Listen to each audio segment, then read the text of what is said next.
চলুন তাহলে শুরু করা যাক। যেভাবে লেখা আছে আমি সেভাবেই পড়ছি। আমার নাম সাকিব।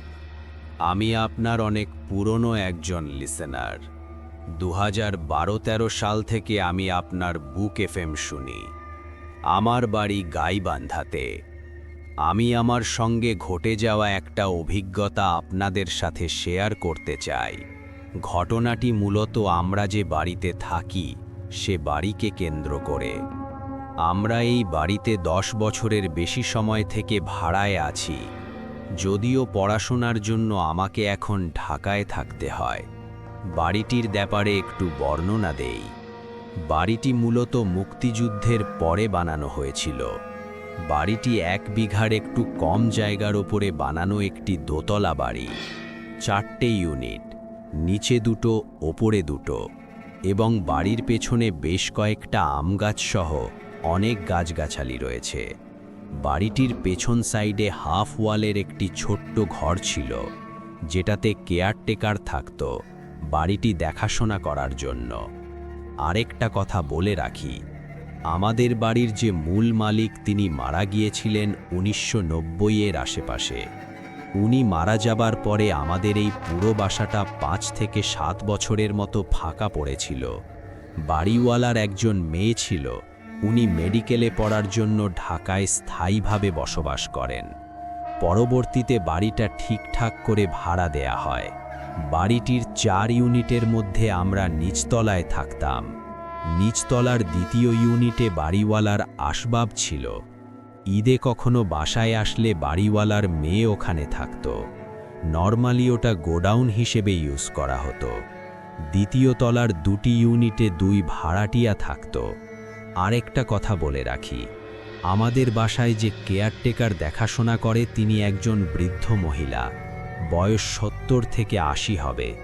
তার ব্যাপারে বেশ কিছু ঘটনা শুনেছিলাম। এই বৃদ্ধ মহিলাকে সবাই আইজলের নানি বলে ডাকে। বুড়িটির মাথায় কোনো চুল নেই। চুল নেই বলতে মাথায় নাকি চুল ছিল, সবই পড়ে গিয়েছে। আইজলের নানির চুল পড়ে যাওয়ার পেছনে একটা রহস্যজনক ঘটনা রয়েছে।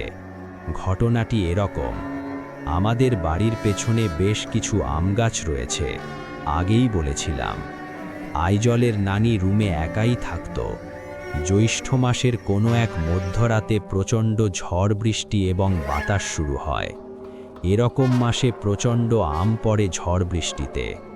বৃদ্ধ যে ঘরে থাকে সে ঘরের পাশে বেশ কিছু আম গাছ ছিল বিধায় কোনো আম পড়লে সেই বৃদ্ধ বুঝতে পারতেন। তো সেদিন আনুমানিক রাত 2টো থেকে 3টের আশেপাশে বৃদ্ধ মহিলা আম পড়ার শব্দে রুম থেকে বের হয়ে আম নিয়ে আসতে চায়। বৃদ্ধ চমকাচ্ছিল, সঙ্গে বাতাস ছিল। বুড়ি বের হয়ে দেখে আম গাছের নিচে 2-3টা ছোট ছোট বাচ্চা আম নিয়ে দৌড়াদৌড়ি শুরু করেছে। বৃদ্ধ মহিলা অত কিছু বুঝতে না পেরে বাচ্চাগুলোকে সেখান থেকে তাড়িয়ে দেয় এবং আমগুলো তার রুমে নিয়ে আসে। পরবর্তীতে আমগুলো কোনো চিন্তা ছাড়াই খেয়ে ফেলে। তার কিছুদিন পর থেকে মৃত মহিলা অস্বাভাবিক আচরণ শুরু করে। পরবর্তীতে তার আত্মীয়স্বজন বুঝতে পারে তার ওপরে জিনের আসর হয়েছে এবং আমগুলি খাওয়ার পর থেকে তার মাথার সম্পূর্ণ চুল একটু একটু করে পড়ে যায়। হুজুরের ঝাড়ফুঁক এবং তাবিজের মাধ্যমে বৃদ্ধ মহিলা কিছুটা সুস্থ হলেও সন্ধ্যার পরে রুম থেকে বের হতে বারণ করা হয়। আজ অবধি সন্ধ্যার পরে সেই বৃদ্ধ মহিলা কখনো বাইরে বের হন না। এখন আসি মূল ঘটনায়। আমি মূলত ঢাকায় থাকলেও করোনা ও ব্যক্তিগত কিছু কারণে 1 বছরের বেশি সময় হলো আমার বাড়িতেই আছি। কিন্তু পরীক্ষার জন্য 2-1 দিনের জন্য ঢাকায় গিয়ে থাকতে হতো। আমাদের বাড়িটি অনেক পুরনো বিধায় বাড়ির মালিক বাড়ির আনুষাঙ্গিক কিছু কাজ করার জন্য বাড়ির দোতলায়ের ভাড়াটিয়াদেরকে বাড়ি ছাড়তে নোটিশ দেন। আমাদেরকেও বলেন, কিন্তু আমরা অনেক পুরনো ভাড়াটিয়া বিধায় আমরা থেকে গিয়েছিলাম। বাড়ির দোতলায় কাজ শুরু হলেও 2 মাসের মধ্যে শেষ হয়ে যায়নি। নিচতলায় আমাদের ইউনিটের কাজ শুরু হওয়ার কথা। আমি ঢাকায় চলে আসি। আমি ঢাকায় চলে আসার 3 দিন পরে রমজান মাস শুরু হয়ে যায়। আমাদের ইউনিটের কাজ শুরু করার জন্য আমাদের সকল জিনিসপত্র নিচতলার ইউনিটে অর্থাৎ গোদামে শিফট করা হয়। বাবা চাকরির জন্য অন্য জেলায় অবস্থান করত বিধায় পুরো বাড়িতে আম্মু একাই থাকত। আমি না থাকাতে আম্মুকে ওই গোদামে অর্থাৎ স্টোর রুমে সাময়িকভাবে থাকার জন্য নামাজ পড়ার জন্য একটা ব্যবস্থা করা হয়। পরীক্ষা শেষ হয়ে গেলে 6 রোজার দিকে আমি বাসায় ব্যাক করি। বাসায় ব্যাক করে আমার থাকার জায়গা না থাকার কারণে দোতলার 2টি ইউনিটের একটিতে অর্থাৎ ডাইনিং রুমে আমি কোনো রকমেই একটি বেড পেতে থাকার সিদ্ধান্ত নেই। প্রথম 1-2 দিন কোনো সমস্যা না হলেও তৃতীয় দিন থেকে ছাদের টুকটাক শব্দ হওয়ার ব্যাপারটা ফিল করি। প্রথম আওয়াজগুলো পাওয়াটা আমার কাছে কিছুটা মজার লাগতো, আবার কিছুটা ভয়ও লাগতো। ব্যাপারটা আমি খুব সহজভাবে নিলাম। আম্মুর সঙ্গে ব্যাপারটা শেয়ার করলে আম্মু বলল, এরকম টুকটাক আওয়াজ আম্মুও শুনতে পায়। ওপর থেকে মার্বেল পাথর যদি পাকা মেঝেতে গড়িয়ে দেয়া হয় তাহলে যেরকম আওয়াজ হয় অনেকটা সেরকম। একটা জিনিস লক্ষ্য করেছি, কখনো বাতাস বেশি হতো, টুকটাক আওয়াজটাও তখন প্রচণ্ড জোরে হতো এবং বেশি বেশি করে হতো। মনে হতো কে বা কারা আমাদের বাড়ির ছাদে বাতাসের মধ্যে নাচানাচি করছে এবং পাথর দিয়ে খেলছে। বাতাস বেশি হলে পাথর পড়ার শব্দটা অনেক জোরে জোরে হতো। আম্মু নিচতলায় থাকতো আর আমাকে নিয়ে টেনশন করতো জেগে জেগে। কখনো জোরে আওয়াজ হলে আমাকে ফোন দিয়ে বলতো, বাবা ভয় করিস না, আমি নিচে জেগে আছি, বেশি সমস্যা হলে নিচে চলে আয়। ছাদের শব্দের আওয়াজে আমি ঘুমাতে পারতাম না, মনে হতো এই বুঝি নিচে নেমে আসবে। এভাবে বেশ কিছুদিন কেটে যায়। বাবা সাপ্তাহিক ছুটিতে একদিনের জন্য বাসায় আসতো। বাবার সঙ্গে শেয়ার করলে বাবা মজার ছলে এগুলো উড়িয়ে দেয় এবং এগুলোকে মনে না নিতে বলে। এবং বাবা শুক্রবার রাতে তার কর্মস্থানে অর্থাৎ অন্য জেলায় চলে যায়। শনিবার সারাদিন রোজা থাকার পর হঠাৎ করে আমার মনে হলো, যাই একটু ছাদ থেকে ঘুরে আসি। ইফতারের আর 5-7 মিনিট বাকি ছিল। অন্ধকারে নেমে এসেছিল হালকা। হঠাৎ করে আমার মনে হলো ছাদে যে আওয়াজ হয়, এটা কিসের আওয়াজ হয়। আমি পুরো ছাদ তন্ন তন্ন করে খুঁজলাম। 2টো ইট পেয়েছিলাম। ইট দুটো বড় ছিল। ইট দুটো আমি ছাদ থেকে নিচে ফেলে দেই এবং আমি শিওর হই পুরো ছাদ মিলিয়ে আর একটিও ইটের টুকরো ছিল না। আর ভাবি ইটগুলো তো ফেলে দিলাম, তাহলে আজকে মনে হয় ছাদে আর আওয়াজ হবে না। ইফতার করে বাইরে গিয়েছিলাম। ঠিক সময় মতো বাসায় ফিরে রাতের খাবার খেয়ে আমি আমার সব জিনিসপত্র নিয়ে উপরে যাই ঘুমাবার জন্য। কিছুক্ষণ থাকার পর বুঝতে পারলাম আজকের আওয়াজটা বেশি হচ্ছিল। আমি নিচতলায় আম্মুকে ফোন দিয়ে বললাম, আওয়াজটা কেন জানি আজকে বেশি বেশি হচ্ছে। আম্মু বলল, ভয় পেও না, কিছু হবে না। জোরে জোরে আওয়াজ হলে আম্মু নিচ থেকে শুনতে পেত।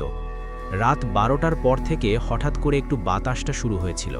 তখনই শুরু হলো মেইন ঘটনা। অন্যান্য দিন আস্তে আস্তে পাথর পড়ার আওয়াজ হলেও আজকে মনে হচ্ছিল বিশাল বড় বড় পাথর পড়ছে।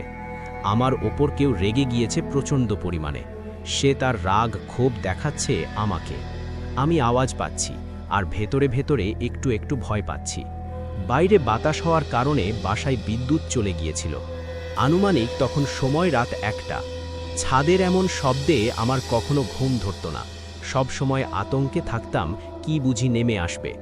কারেন্ট যাওয়ার কারণে আমি আমার 2টো ফোনের ফ্ল্যাশলাইট অন করে বসেছিলাম। কিছুক্ষণের মধ্যে ফিল করি আমি যে ডাইনিং রুমে থাকতাম সেই ডাইনিং রুমের পাশে ধমে কেউ একজন বসে আছে। উদ্ভট এক রকমের শব্দ আসছে। আমার পুরো শরীর শিউরে উঠেছিল। মনে হচ্ছিল কেউ একজন পাশের রুমে প্রচণ্ড বিরক্তি নিয়ে রাগ নিয়ে বসে আছে। আমাকে কিছু বোঝাতে চাচ্ছে, হয়তো আমার সাথে কথা বলতেও চাচ্ছে। গাছের ডাল দিয়ে মেঝেতে ঝাড়ু মারলে যেমন শব্দ হয় তেমন শব্দ হচ্ছে। ফড়িংয়ের পাখা ভেঙে গেলে মেঝেতে পড়ে গিয়ে সে যেমন ভাঙা পাখায় ওড়ার চেষ্টা করে তখন যে শব্দটা হয় ঠিক তেমন শব্দ পাচ্ছি। পর্দা টাঙানোর রিং প্রচণ্ড জোরে জোরে নাড়াচ্ছে কেউ। আমি বুঝতে পারছি পাশের রুমে কেউ একজন এসেছে। আমার সঙ্গে হয়তো কথা বলতে চায়। আমি পুরোই নিস্তব্ধ হয়ে আছি। কি হচ্ছে আমার সঙ্গে এসব? পুরো মিনিট দুয়েক নিশ্চুপ হয়ে বসে আছি আর ভাবছি আমি মনে হয় অন্য দুনিয়াতে। এখন উঠে বসার সাহসটা পর্যন্ত আমার নেই। এরকম সময়ের মুখোমুখি কখনো হয়নি। আমি জানি আমার কাছের কয়েকজন মানুষ জানে কেমন সময়ের মধ্য দিয়ে গিয়েছি সেই সময়গুলো। কিছুক্ষণ পরে আম্মুর ফোন আসে। আমি আম্মুর সঙ্গে কথা বলি। পাশের রুমের আওয়াজগুলো আস্তে আস্তে কমতে থাকে। রাতের সেহরি করে এসে আজানের পরে ঘুমিয়ে যাই। একই সপ্তাহের মঙ্গলবারে আমার সঙ্গে সেম জিনিসটা দ্বিতীয়বার ঘটে। মঙ্গলবারে বাবা ছুটি নিয়ে বাসায় এসেছিল, এর জন্য সাহসটা একটু বেশি ছিল। পাশের রুমে কেউ একজন আসছে, পর্দার রিংয়ের শব্দ, মেঝেতে গাছের ডালের পাতা দিয়ে ঝাড়ু দেওয়ার শব্দ। আমি বুঝতে পারছি কেউ একজন এসেছে। হাতে একটা লাইটার, মোবাইলের আলো এবং আমি একটা খুঁটি নিয়ে সাহস করে ঢুকে গিয়েছিলাম রুমে। হঠাৎ করে বেশি শব্দ হওয়ার কারণে বাবা ও আম্মু দুজন একসঙ্গে দোতলায় চলে আসে। রুমটায় ঢোকার আগে ওনারা চলে এসেছিল, হয়তো ঢুকে গেলে আমার ক্ষতি হতে পারত। ব্যাপারগুলো বেশি বেশি হওয়ার কারণে তার পরদিন থেকেই আমি নিচে চলে আসি। 10 থেকে 15 দিনের মতো আমি এভাবে একা একা দোতলায় ছিলাম। কোনোদিনও ভোরের আলো না দেখা অবধি আমার ঘুম পেত না। আমার বাড়ির পাশে কয়েকটি বাড়ির কয়েকজন রয়েছে যা জিন দ্বারা আক্রান্ত। আমি কোনোদিন চাই না আমার সঙ্গে এরকম ঘটনা ঘটুক, এমন ঘটনার সাক্ষী হই। ঘটনাটা ভালো লাগলে অবশ্যই নিজের মতো করে পড়ে শোনাবেন, আমার জন্য দোয়া করবেন এবং ভালো থাকবেন। এই বলে তিনি তার ঘটনা শেষ করেছেন। আমরা চলে যাচ্ছি আমাদের পরবর্তী ঘটনায়। আসসালামু আলাইকুম রাসেল ভাই, আমি জানি আপনি সব সময় ভালোর দলে, তাই আর জিজ্ঞেস করলাম না কেমন আছেন। প্রথমে ভূত এফএমের সাথে এবং এখন ভাই.কমের সাথে, কিন্তু আবেগ একটুও বদলায়নি। অনেক দিন থেকে লিখব ভাবছিলাম, কিন্তু সময় করে উঠতে পারছিলাম না। কিন্তু আজ বসে পড়লাম। আমি আমার নাম উল্লেখ করছি না। ঘটনাটি ব্রাহ্মণবাড়িয়া সদরের একটি বাসা কেন্দ্রিক। আমাদের বাসা বানানোর কাজ চলাকালীন সময়ে আমরা একটি নতুন বাসায় উঠি। আমি আগে আমার বাসার বর্ণনা তুলে ধরছি। বাসাটি ছিল অনেক পুরনো 3 তলা। আমরা ছিলাম তার 2 তলাতে। বাসাটির 2 তলার সাথে লাগালাগিভাবে একটি 1 তলা বাসা ছিল। 1 তলা বাসাটির ছাদ আমাদের বাসাটির 2 তলার সাথে লাগানো ছিল, মানে অল্প দূরত্বে। বলে রাখা ভালো, পাশের বাসার ছাদের ওপর একটি রুম ছিল যা সবসময় তালা লাগানো অবস্থায় থাকত। ঘটনা 1। প্রথম দিন বাসায় ওঠার পর রাতে ঘুমোতে যাওয়ার আগে আমার আম্মু খেয়াল করেন যে পাশের ছাদে 2টা ছায়া মূর্তি। ছাদের এক মাথা থেকে অন্য মাথায় তারা দৌড়াদৌড়ি করছে। আম্মু প্রথমে ভাবে ছায়া মূর্তি দুটো হয়তো আমাদের বাসার 3 তার কারণ হলো পাশাপাশি ছাদ হওয়ার কারণেই এই বাসার লাইটের আলো ওই ছাদে গিয়ে পড়ে। একটু পর খেয়াল করে ছায়া মূর্তি দুটা পাশের বাড়ির ছাদের রুমের দিকে মিলিয়ে যায়। ঘটনা 2। শীতের সময় হওয়ায় জানালা লাগিয়ে দিত আম্মু। বলে রাখা ভালো, জানালাগুলো ছিল কাঠের বড় পাল্লার। আমি তখন আমার টেবিলে বসে পড়ছিলাম। হঠাৎ করে জানালায় অনেক জোরে থাপ্পড় দেওয়ার শব্দে আমি সবাই অবাক হয়ে যাই। স্তব্ধতা কাটিয়ে জানালা খুলে কাউকে খুঁজে পাওয়া যায় না। আর তারপর থেকে নিয়মিত প্রতিদিন জানালায় থাপ্পড় দেওয়ার শব্দে পুরো বাসা কেঁপে উঠত, আর আমরা নির্বাক হয়ে তাকিয়ে থাকতাম। ঘটনা 3। একদিন রাতে আনুমানিক 1টা থেকে 1:30টার মধ্যে আমাদের ঘুম ভেঙে যায় আম্মুর চিল্লাচিল্লিতে। ঘুম থেকে উঠে ঘটনা যা শুনি তা ছিল অবাক করা। আম্মু নাকি শুনতে পায় আপুর রুম থেকে কিছু ভাঙার শব্দ। তারপর আম্মু আপুর রুমে গিয়ে দেখে আপুর রুমের জানালা খোলা। আপুর চুলগুলো ছিল এলোমেলো। আপুর একটা হাত ছিল জানালার বাইরে।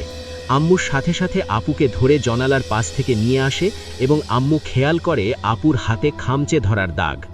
ওই রাতে আমরা সবাই একসাথে ঘুমাই এবং রাতে আর কিছু হয় না। ঘটনা 4। আমরা সবাই ঘুমের প্রস্তুতি নিচ্ছিলাম। ঠিক তখনই পাশের ছাদ থেকে নূপুরের শব্দে সবাই অবাক হয়ে যায়। প্রথমে আস্তে আস্তে, তারপরে শব্দটা প্রকট হতে থাকে। আমাদের কারোরই সাহস হচ্ছিল না জানালা খুলে দেখার। ঠিক কতক্ষণ ছিল মনে নেই। আস্তে আস্তে সব স্বাভাবিক। আমরা আসলে এতদিনে মোটামুটি বিরক্ত এই সবে। আম্মু একজন হুজুরের কাছে যাওয়ার সিদ্ধান্ত নেয়। হুজুর কিছু একটা লিখে দেয় এবং বলে এগুলো জানালার উপরে লাগিয়ে দিতে। আমরা তা করি। তারপর থেকে জানালায় আর কোনো শব্দ হয় না। তারপর থেকে শুরু হয় অন্য একটি সমস্যা। রাত হলেই আমাদের পুরো বাসা রান্নার ঘ্রাণে মুখরিত হয়ে যেত। তার সাথে জোরে জোরে বাটার শব্দ, মনে হয় কোনো কিছু বাটা হচ্ছে।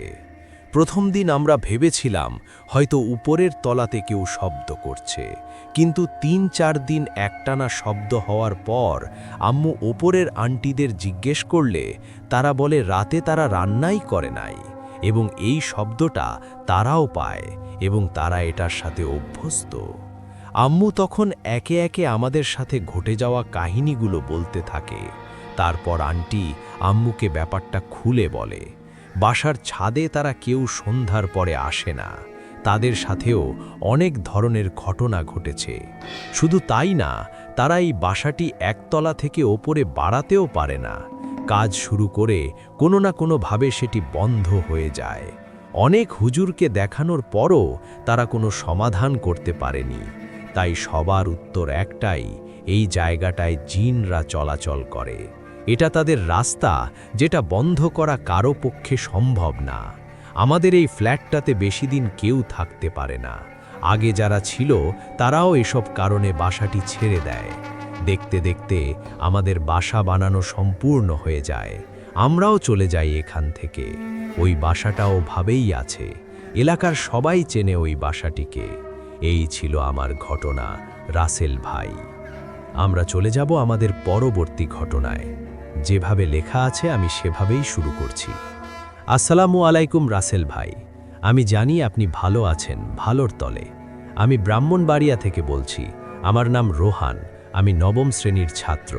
এটা আমার প্রথম ঘটনা, তাই কোনো ভুল হলে ক্ষমার সুন্দর দৃষ্টিতে দেখবেন। এখন আমি যে ঘটনাটি বলবো, এটা আমার ফ্রেন্ড তামিম, তার সাথে ঘটে যাওয়া একটি ঘটনা। তামিম নামটি ছদ্ম একটা নাম ব্যবহার করা হয়েছে। জানি না ঘটনাটা কতটা ভয়াবহ। ঘটনাটি বিশ্বাস করা বা না করা না ব্যাপার। আমি তামিমের ভাষায় ঘটনাটি বলছি। সময়টা ২০১২-র শেষ এবং ২০১৩-র শুরুর দিকের ঘটনা। আমার বয়স তখন ৫ বছর। আমরা গ্রামের বাড়িতে থাকতাম। আমার লেখাপড়ার জন্য আমরা গ্রাম থেকে ব্রাহ্মণবাড়িয়া শহরে এসেছিলাম ২০১২ সালের ২৯ ডিসেম্বর। তখন আমি ছোট, নতুন শহরে আসছিলাম। সব কিছুই নতুন ছিল আমার জন্য। ঘটনা ১, সময়টা ২০১২-র ২৯ ডিসেম্বর থেকে ২০১৩-র ৫ জানুয়ারির মধ্যে কোনো একটা সময় হবে। তখন অনেক রাত, আম্মু ঘুমাচ্ছিল। বলে রাখা ভালো, আমার বাবা প্রবাসী, তাই আমি, আমার বোন এবং আম্মু বাসায় থাকতাম। আমাদের বাসা ছিল ব্রাহ্মণবাড়িয়ায় তখনকার সবচেয়ে বড় বিল্ডিং, যেটা ১৪ তলার পাশে। ওই রাতে যখন আমার ঘুম ভাঙে, তখন আমি জানালার কাছে দেখি একটা অতি প্রাকৃতিক কিছুর অস্তিত্ব। কিছু খেয়াল করার পর আমি অবয়বটাকে দেখতে পেলাম। ওই অবয়বটা আমাকে দেখে একটা পৈশাচিক হাসি দেয়, যা দেখে অনেক ভয় পাই এবং আমি ঘুমিয়ে পড়ি। সকালে আমি এটাকে ভুল ভেবে আর আম্মুকে বলিনি। ঘটনা ২, এর কিছুদিন পরে আম্মু বলল রাতে আমাদের খাট নাকি অনেক কাঁপছিল। প্রথমে আম্মু ভেবেছিল ভূমপ, পরে পাশে খেয়াল করে দেখতে পেল অন্য কোনো কিছু নড়ছে না। তখন আম্মু কিছুটা ভয় পায় এবং দোয়া কালাম পড়ে ঘুমানোর চেষ্টা করে। ঘটনা ৩, এর পরের দিনের ঘটনা। দ্বিতীয় দিনের মতোই আবার এই ঘটনাটি ঘটল। তখন আমিও ওই খাটের কম্পনটি অনুভব করেছিলাম। ঘটনা ৪, এর পরের দিন আমার আম্মু আর আমার দুঃসম্পর্কের একজন খালুর সাথে যোগাযোগ হলো, যিনি হুজুর। তখন আম্মু আমার খালুকে বাসায় আসতে বললেন। তিনি আমাদের পুরো বাসা ঘুরে আম্মুকে বললেন তিনি পরদিন জানাবেন। এরই মাঝখানে আমাদের নানা রকমের অতি প্রাকৃতিক ঘটনা ঘটতে থাকে। পরদিন আমার খালু আম্মুকে ফোন করে বলল একটা খারাপ জিন যা আমার উপরে আসর করার চেষ্টা করছে। ওই দিন বিকেলে খালু আমার বাসায় আসার কথা বললেন। যথারীতি খালু বিকেলে বাসায় এসে আমাদের ৩ জনকে ৩টা তাবিজ দেন এবং সব সময় এটা আমাদের পড়ে থাকতে বললেন। এরই সাথে উনি আমাদের বাসা বন্ধ করে দেন। কিন্তু খালু আমাদের বলেন কোনো মৃত বাড়িতে বা জানাজায় অংশগ্রহণ করার সময় যেন তাবিজ খুলে যায়। ঘটনা ৫, এরপর ৫ বছর চলে যায়। সময়টা ২০১৮। আমি তখন ৫ম শ্রেণীতে পড়ি। এরই মাঝে আমার সাথে অন্য কোনো ঘটনা ঘটেনি। ওই বছর আমি গরমের ছুটিতে আমার মামার বাড়িতে যাই এবং এর মধ্যে এক শুক্রবারে জুম্মার নামাজের পর একজনের জানাজা ছিল। তখন আমি জানাজায় অংশগ্রহণ করি, কিন্তু তখন আমি তাবিজ খুলতে ভুলে যাই, আর এটা আমি তখন খেয়ালও করিনি। ঘটনা 6। ওই দিন রাতে আমি এবং আমার মামাতো ভাই বাইকে ঘুরতে যাওয়ার সিদ্ধান্ত নেই। আমার মামাতো ভাইয়ের নাম সায়েম, এটিও ছদ্মনাম। বাইকটা সায়েম ভাইয়ের। বাইকটা ছিল তার বড় ভাই রাজীব ভাইয়ের, আর বাইকটা অনেক এক্সপেন্সিভ হয়। সায়েম ভাই খুব ভালোভাবে চালাতে না পারায় রাজীব ভাই বাইকটা সায়েম ভাইকে দিতে চাইতো না। ওই দিন রাজীব ভাই বাড়িতে না থাকায় আমরা সবাই লুকিয়ে লুকিয়ে ঘুরতে যাওয়ার সিদ্ধান্ত নেই। 12/7 আমরা প্রায় 9:30টার দিকে বাসা থেকে বের হই। অনেক সময় ঘোরার পর সায়েম ভাই বলল তার বন্ধুর বাসায় যাবে, তাই আমরা তার বন্ধুর বাসায় যাই। ওখানে সায়েম ভাইয়ের বন্ধুর সাথে অনেক সময় কথা বলার পর আমরা বাসায় চলে আসলাম। তখন অনেক রাত, মাঝখানে রাস্তায় অনেক সময় চলার পরও আমাদের যেন রাস্তা শেষ হচ্ছিল না। তখন আমি এবং আমার মামাতো ভাই তো নানা রকম ভয়ানক শব্দ শুনছি। তখন আমার মামাতো ভাই আয়াতুল কুরসি পড়তে শুরু করলো এবং ওই মায়া জাল থেকে বেরিয়ে আসলো, এবং তাড়াতাড়ি সামনের এলাকার মসজিদে আমরা দুইজন ঢুকে পড়ি। আমরা মসজিদের ভেতর থেকে বাইরে নানা ধরনের আওয়াজ পাই, মনে হয় কেউ আমাদের ডাকছে এমন। তখন আমরা একটি কথা বারবার শুনতে পারছিলাম। কথাটি ছিল এমন, বাইরে আয়, আর শুনতে পারলাম আমাদের তাকে ছাড়বে না। তখন ভয়ে মসজিদে অজু করে কোরআন পড়তে শুরু করলাম। এর একটু পরে আমরা দেখতে পেলাম ওই মসজিদের বড় হুজুর আসলেন, এবং আমি হুজুরকে সব কিছু খুলে বললাম। তিনি তখন ওই তাবিজটা দেখাতে বললেন, কিন্তু আমার মনে পড়ে তখন আমি হুজুরকে তাবিজের কথা বলিনি, তো হুজুর জানল কিভাবে? তখন আমি এই বিষয়টি খেয়ালও করিনি তেমন। তারপর হুজুর আমাকে তাবিজটি ফিরিয়ে দেয় এবং আমাকে তাবিজ পড়তে বলে। আবার হুজুর আমাদের বলল, একটু পর ফজরের নামাজ পড়ে আমরা যেন বাসায় যাই। হুজুর আমাদের আরও বললেন, আমার সাথে আর কিছু হবে না। এটা বলে হুজুর বাইরে চলে যান। ওই রাতে ফজরের নামাজের সময় আমার আর এক মামাতো ভাই নামাজ পড়তে আসে, যার নাম শরীফ। তিনি 5 ওয়াক্ত নামাজ পড়তেন। শরীফ ভাইকে দেখে আমরা তখন ঘটনাটি বলতে পারিনি। তখন আমি একটা জিনিস খেয়াল করলাম, ওই বড় হুজুর নামাজ পড়াতে আসেননি। নামাজ পড়াতে এসেছিল বড় হুজুরের ছাত্র, আর আমি শরীফ ভাইকে নিয়ে তখন বাড়িতে চলে যাই। পরদিন বিকেলে আমরা শরীফ ভাইকে সব কিছু খুলে বলি। তখন শরীফ ভাই বলে, মসজিদের বড় হুজুর তো অসুস্থ, তিনি 1 সপ্তাহ থেকে হাসপাতালে। হুজুরের ছাত্র নামাজ পড়েন।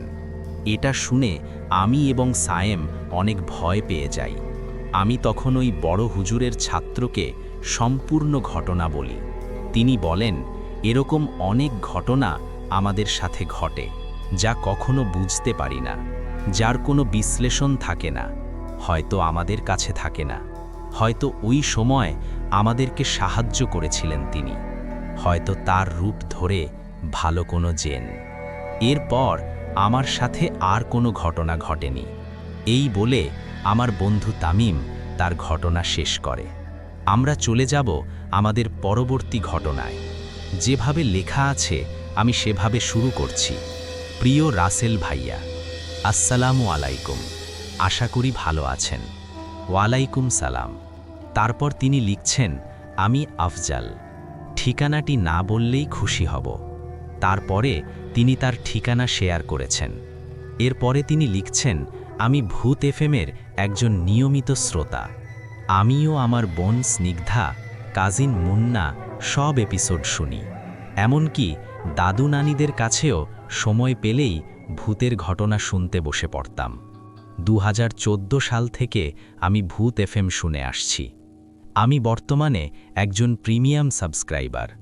ভূত এফএমে আমার পাঠানো এইটি প্রথম ঘটনা। চেষ্টা করছি ভুল ত্রুটি না করে সঠিকভাবে লেখার জন্য। ভয়েস রেকর্ড করে পাঠানোর মতন ইচ্ছে বা সাহস কোনোটি আমার হয়নি। তাছাড়া ঘটনাগুলি মনে হয় শুধুমাত্র আপনার পড়ার ধরন এবং মাধুর্যতার কারণে। যাই হোক, সরাসরি ঘটনায় চলে যাই। ঘটনাটি আমার নানুর পরিবারকে নিয়ে। আমার নানু আমার সাথে প্রায় ভূত এফএম শোনেন। গত শনিবার আমি দুপুরে খাওয়া দাওয়া শেষ করে ইমেল এপিসোড শুনছিলাম। এপিসোডটির নামটি ছিল ৯টি জিন। এপিসোডের ৯টি জিনের কথা শোনার পর নানু তার জীবনের সবথেকে লোমহর্ষক একটা ঘটনা আমাকে বলেন। আমার নানুর ভাষাতেই বলছি। সাল ১৯৬৮, সময় বর্ষাকাল, চারিদিকে থই থই পানি। আমার বয়স তখন ৮ বছর এবং ছোট ভাইয়ের বয়স মাত্র ২ বছর। রাত আনুমানিক ১টা বা ২টো হবে। সবাই গভীর ঘুমে মগ্ন। হঠাৎ মায়ের খুব বাইরে যাবার দরকার পড়ে, তাই ডেকে ওঠান আমাকে। তখনকার সময় ল্যাম্প, হ্যারিকেন এগুলোই ছিল, তাই মা আমার হাতে একটি হ্যারিকেন দিয়ে দরজা থেকে সামান্য একটু সামনে দাঁড় করিয়ে রাখে। কম বেশি সবাই জেনে থাকবেন যে গ্রাম অঞ্চলের টয়লেট বাসা থেকে কিছুটা দূরে হয়, আর টয়লেটের সাথেই ছিল বড় একটা খাল। মার টয়লেটে যাওয়ার সাথে সাথেই খুব হয়রান এবং বিধ্বস্ত চেহারা নিয়ে দৌড়ে এসে উমড়ি খেয়ে পড়েন আমার উপরে। সাথে সাথে আমি জোর করে একটা চিৎকার দেই। চিৎকার শুনে আমার দাদু বাবাকে ডেকে নিয়ে এসে আমার মাকে ঘরে নিয়ে যায় এবং তাড়াহুড়ো করে দরজা বন্ধ করে দেয়। কোনো কিছু জিজ্ঞাসা করার আগেই দাদু হ্যারিকেনে আলোটা কমিয়ে দেন। খুব তাড়াহুড়ো করে মাকে নিয়ে বিছানায় যেতে চাইলেও মার দাঁড়ানোর কোনো ক্ষমতা ছিল না। ওই বয়সে আমার মাথায় এরকম চিন্তা আসেওনি। ঘুমিয়ে গিয়েছিলাম। ভেবেছিলাম হয়তো মার কোমরে ব্যথা, কিন্তু সমস্যাটা হয়েছে পরবর্তী দিন সকালবেলা। মার যেরকম পেট ব্যথা, তেমনি বমি আর পেটের সমস্যা দেখে মনে হচ্ছিল মায়ের শরীরের একটা জায়গায় মাংস টেনে অন্য জায়গায় জমাট বাঁধে। তার আর্তনাদে বাড়ির সবাই এসে হাতে পায়ে তেল দিতে থাকে। তখন ডাক্তার কাছাকাছি না থাকাতে কোনো একভাবে আমার চাচা একজন ডাক্তার নিয়ে আসে, কিন্তু ডাক্তার এসে বলে মার আর কি বাঁচবে না। আশ্চর্য বিষয় হলেও এটি সত্য যে ভোর ৫টা থেকে সকাল ১১টার মধ্যে মাত্র ৪ থেকে ৫ ঘন্টার ব্যবধানে মা সম্পূর্ণভাবে বিছানায় পড়ে যান। তার খাওয়া দাওয়া, নড়াচড়া, এমনকি মুখের কথাটা পর্যন্ত বন্ধ হয়ে যায়। এবং দিনটি শুক্রবার হওয়াতে ১২টায় আজানের ঠিক শেষ মুহূর্তে আমার মা এই দুনিয়ায় শেষ নিঃশ্বাস ত্যাগ করেন। ছোট ভাইটির বয়স ২ বছর হওয়াতে তেমন কিছু না বুঝলেও আর কখনো মা বলে ডাকতে না পারার কষ্টটা ছোট থেকেই তাকে পোহাতে হবে বেশ বুঝতে পারছিলাম। এরপর নামাজ শেষে জানাজা হয় এবং তারপরে হুজুর আমাদের সাথে দেখা করেন এবং আমার ছোট ভাইকে মাথায় হাত বুলিয়ে দেন। শেষে আমার বাবাকে সহ আমাদের 4টা তাবিজ দিয়ে যান এবং আমাদের ঘর বন্ধ করে দিয়ে যান। কিন্তু আমার মার শেষ নিঃশ্বাসের বিনিময়ে থামেনি এই মৃত্যু। মা নাকি তার মুখ থেকে জবান বন্ধ হবার ঠিক আগ মুহূর্তে শুধু একটি কথাই বারবার বলে যায়, আর সেটি হলো 7 জন জিন। ওরা 7 জন, ওরা সবাইকে নিয়ে যাবে। আর বাবার থেকে হুজুর এই কথাটি শুনেই আমাদের তাবিজ দিয়েছিলেন। এরপরে বাবা এবং আমরা কেউ ঘর থেকে রাতে বের হতাম না। কিন্তু ঠিক পরের দিনই আমার এক শহীদ নামের চাচাতো ভাই আমার মায়ের মতন করে মারা যায়। এতে পুরো বাড়ির সবাই, আশেপাশের সবাই বিধ্বস্ত হয়ে পড়ে। এরপরে আমার মা অনেকের বারণ উপেক্ষা করে আমাদের দেখতে আসে, কিন্তু আশ্চর্যজনকভাবে আমার মা 3 দিন পরে মারা যায়। এরপরে এক চাচাতো ভাইয়ের বউ, তার 3টি ছোট বাচ্চা, যার মধ্যে একজন আমার থেকে 1 বছরের ছোট ছিল। এরপরে নূরজাহান নামে এক চাচাতো বোন ঠিক একইভাবে মারা যায়। এরপরে ঘটে গা শিউড়ে ওঠার মতন ঘটনা। চাচাতো বোন মারা যাওয়ার পরে আসর নামাজ বাদ তার জানাজা দেওয়া হয়, কিন্তু আমাদের সেই হুজুর জানাজা দেওয়ার পরই তিনিও তার পরের দিনই মারা গেলেন। এরপরে 6 দিনে 4 জন মারা যায়। কে কখন মৃত্যুর দেখা পাবে প্রতিটা মুহূর্ত কাটতে লাগলো আতঙ্কে। এরপর মাগরিবের আগেই সবাই যে যার ঘরে চলে যেত। এরপরে এটির একটা বিহিত করার জন্য সবাই মিলে একজন হুজুর খুঁজছিল, কিন্তু এমন কিছু শোনার পরে কেউই আসতে রাজি হচ্ছিল না।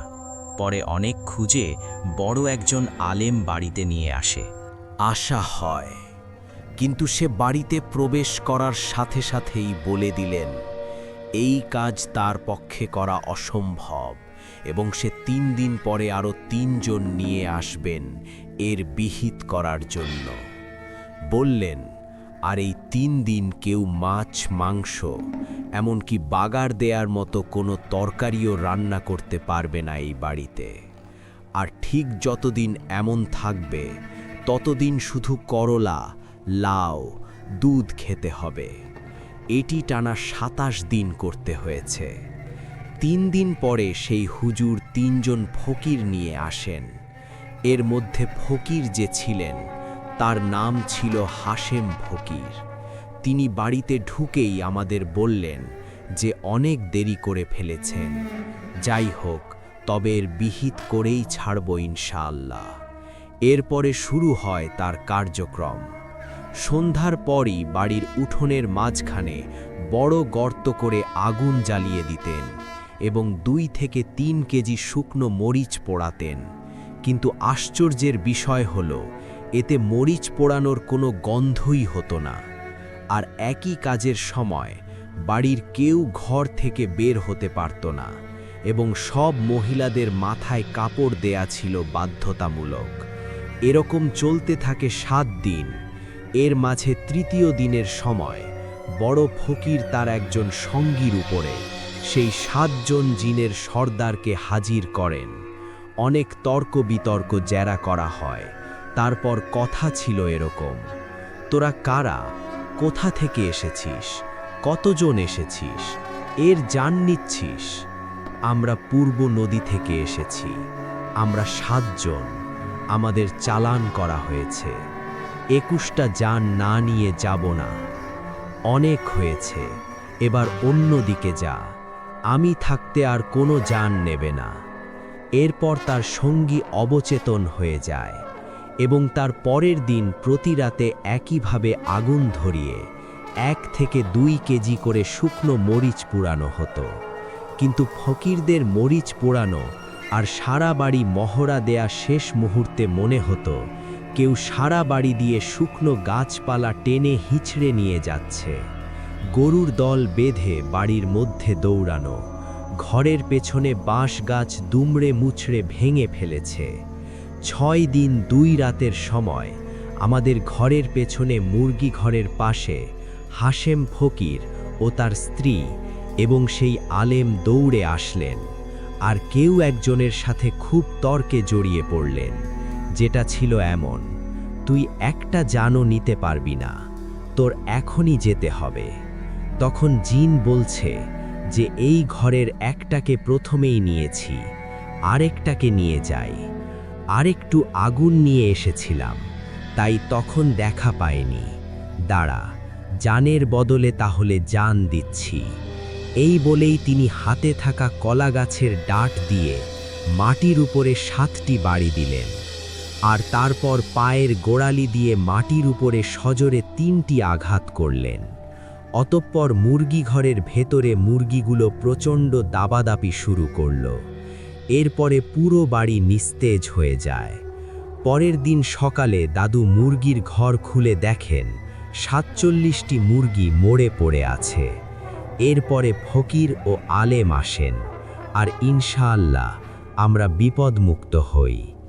অতঃপর দাদু বললেন তিনি নাকি আমাকে ঘরে আনার সময় দেখেন যে অনেক লম্বা 7 জন খালাকে পানির উপর দিয়ে পশ্চিম পাশ দিয়ে বাড়ির দিকে নিয়ে আসছে, যার কারণে দাল তাড়াহুড়ো করে দরজা বন্ধ করে, নাতির কাছে আগুন ছিল তাই নাগালে পান এবং সেটা নিয়ে আসেন, কিন্তু ওকেই যেতে হয়েছিল জানের বদলে জান।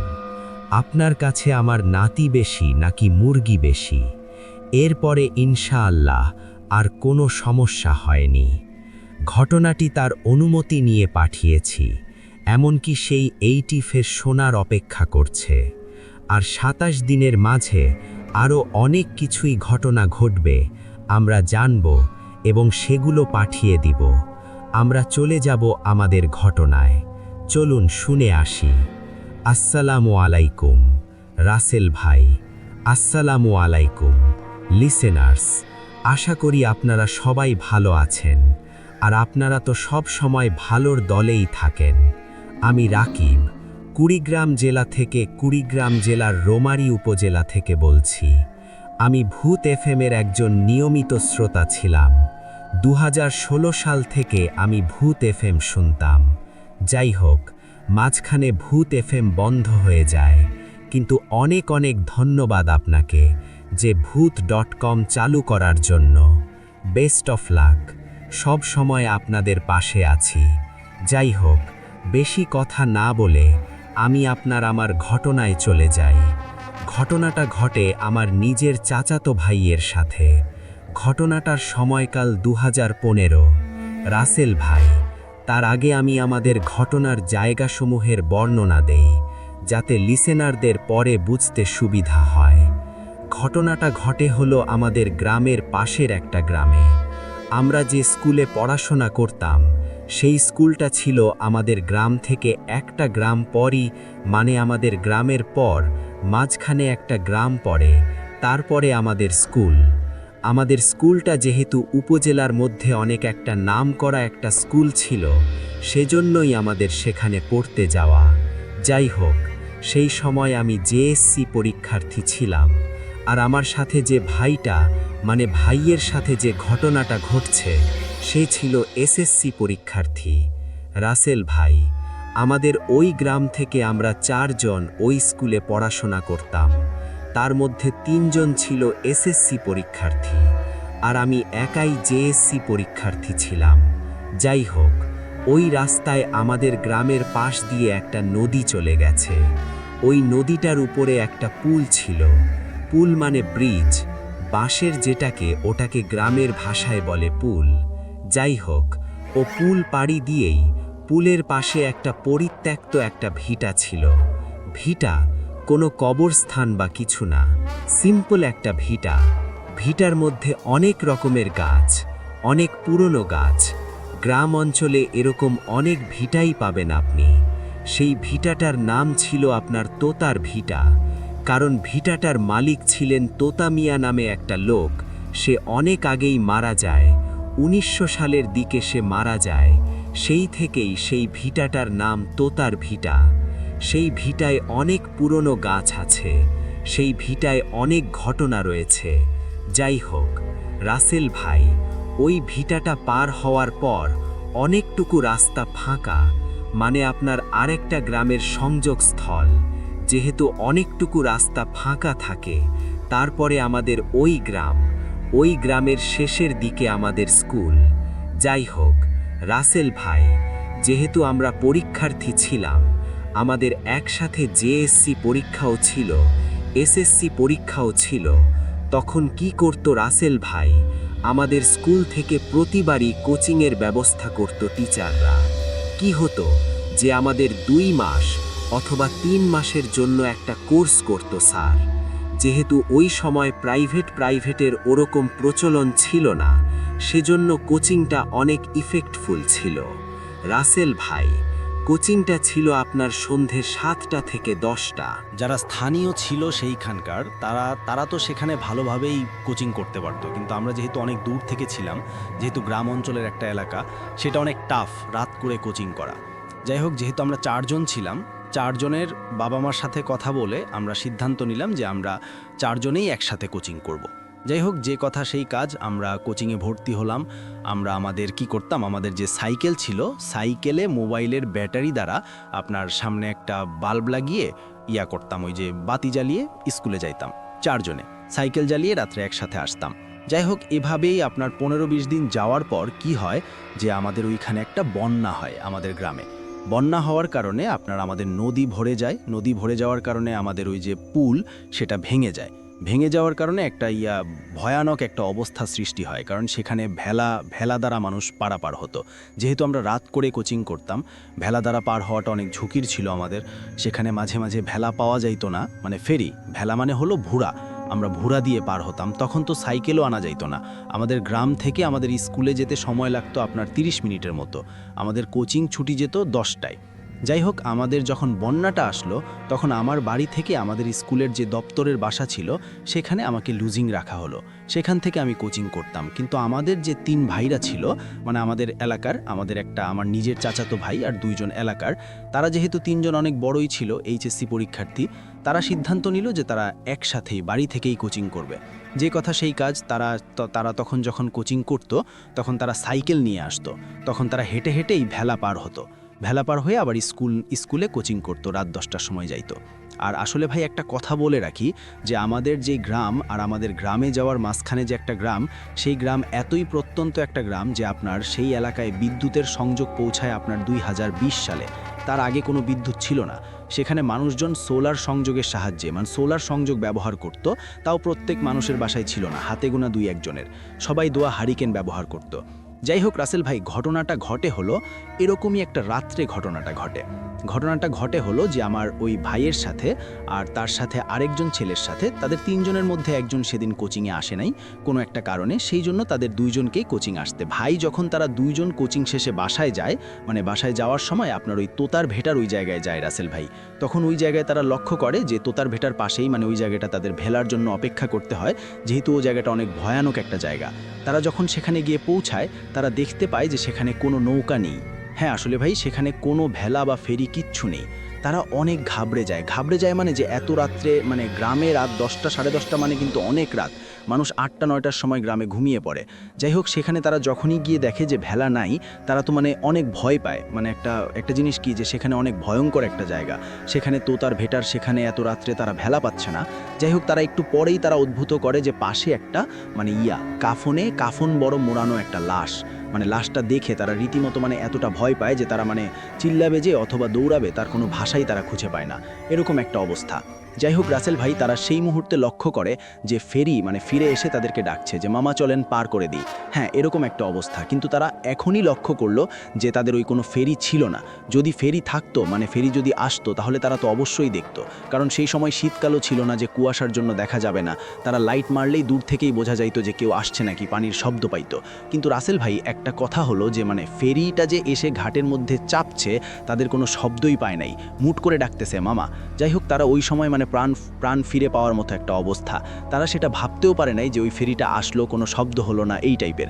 যাই হোক, তারা যখন ওই লাশটার পাশে দাঁড়িয়েছিল, তখনই একটা মানুষ আসা মানেই যে আপনি বুঝতেই পারছেন ওই সময় মানে একটা মানে মরুভূমিতে পাওয়ার মতো, হিরে পাওয়ার মতো। যাই হোক, যখনই তারা এটা বলে যে আচ্ছা মামা চলেন তাহলে, রাসেল ভাই তার আগে বলে যে এই যে মামা দেখেন, এই যে কফিনে মুড়ানো এই যে লাশটা, এই কাপড়ে মুড়ানো লাশটা, এটা কে জায়গায় রেখে গেছে, কে মারা গেছে, কিছুই তো শুনলাম না। আমরা আসলাম, থেকে 7টার সময় আমরা কোচিংয়ে আসলাম। পরে বলে যে না মামা, এটা একটা অনেক দূরের একটা লোক মারা গেছে, আমি ফেরি দিয়ে তাকে পৌঁছানোর জন্য আসছি, যেহেতু আপনারা আসছেন আপনাদেরও নামিয়ে দেই, তারপরে আমি লাশটা নিয়ে আমি তার বাসায় পৌঁছে দেব। যাই হোক রাসেল ভাই, তারা প্রথমে রাজি হয় না, বলে যে আমাদের আগে নামিয়ে দেন, তারপরে আপনি লাশটা নিয়ে যান। অনেক জোরদবস্তি করার পর রাসেল ভাই তারা লাশটার সাথে যেতে রাজি হয়, যেহেতু কোনো উপায় নাই। রাসেল ভাই, একটা কথা বলে রাখি যে যখনই লাশটা নিয়ে তারা মাঝ নদীতে যায়, মানে মাঝ নদীতে যাওয়ার পর তারা লক্ষ্য করে যে আপনার ওই মাঝিটা তাদের সাথে কোনো কথা বলছে না। একটা বিষয় লক্ষ্য করবেন রাসেল ভাই, এবং একটা বিষয় বলে রাখি যে গ্রাম অঞ্চলের যে ফেরিওয়ালা অথবা কোনো ভুড়াওয়ালা এত রাত্রে আপনার যাওয়ার সময় দেখবেন যে অনেক রকমের গল্প করে, অনেক রকমের কথা বলে, কারণ ওই সময় একটা ভয়ের একটা মুহূর্ত সবার জন্যই।